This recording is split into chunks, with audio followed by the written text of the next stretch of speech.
that your ball is comparable to your height. When you sit on a ball, you want to make sure that you're at a 90-degree angle on your knees. You don't want to sit too high, you don't want to sit too low, okay? We're going to start with a pair of 5s. You can use 5, 8s, 3s, whatever feels comfortable to you. Okay, setting our weights aside, we're going to start with a little bit of a warm-up. You want to make sure that you're a little bit warm before you start working out on the ball, okay? So we're going to start with sitting on the ball. This might be new for some of you, but you just want to sit on the ball and get used to sitting on it, okay? Take your feet wide so that you have some balance, and you want to make sure your core is always nice and tight. Okay, so we're just bouncing it out a little bit. Let's start with a little bit of a warm-up with our arms, doing some arm circles. You can go forward and backward. Your warm-up should be about 5 minutes, okay? You can also take a lap around your house. You can go up and down the stairs for about 5 minutes just to warm up. We're going to do some jumping jacks, bouncing on that ball, up and down with the arms. You can do about 30 of these. Then to warm up the lower body, we are going to do a little bouncing on the ball. We're going to lift and hold for just a second, just to warm up the thighs, okay? Get those thighs nice and warm. Okay, so after we're nice and warmed up, we're going to start with the lower body. We're going to work lower body first, the larger muscles. Then we're going to move to the back, the chest, and the arms and the abs. So we're positioned on the wall. You want to make sure the ball is in your mid to lower back. You're going to lean back, shoulders should stay back. You're going to lean into that ball, okay? Take your feet out 1 step in front of you, about a foot in front of you. As you can see, Jill is here, okay? And we're going to just pretend that we're sitting down into a chair, okay? So your knees should be at 90 degrees and back up. Sit and hold for a second and lift. We're doing about 15 squats, okay? These are squats with the ball. And at the end of 15, I want you to sit and hold this. You're going to hold for about 10 seconds till you feel that good burn in your thighs, okay? It's burning. Woo! And bring it up, okay? You can do 1 or 2 sets of that. Let's start with 1 and then you can do 2. Okay, so nice wide stance for our lunges.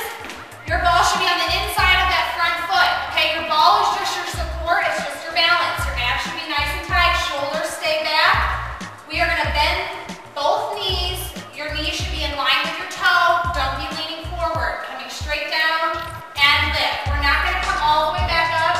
We're not going to straighten out that knee, okay? Keep those abs nice and tight. 15 lunges on the left, and then you're going to sit and hold it again. Hold it for 10 seconds. A little pulse. You can add these pulses for 10 till you get that good burn in the thigh, and then we're going to switch legs. 15 on each side. Next, we're going to work on our back. Your lower back tends to always get neglected in your workouts. A lot of people focus on their abs, but your lower back is just as important, and a lot of people have lower back issues. So you should never forget your back when you think about your core, okay? So we're going to start on our knees. Your feet should be against the wall, and we are going to lay over the top of the ball. It should be on your belly area to your chest area, okay? Your feet are nice and wide on the wall, and your legs are straight. Arms are out in front. We're just going to look at those hands. We're going to lift, squeezing your glutes and lower back, and we're going to bring it back down. And we're going to bring it back down. These are called Supermans. Yay! Yay, Supermans. Okay, so about 15 of these. Every time you lift, squeeze the glutes, low back. Don't break it. Next exercise, we're going to work the chest.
keep those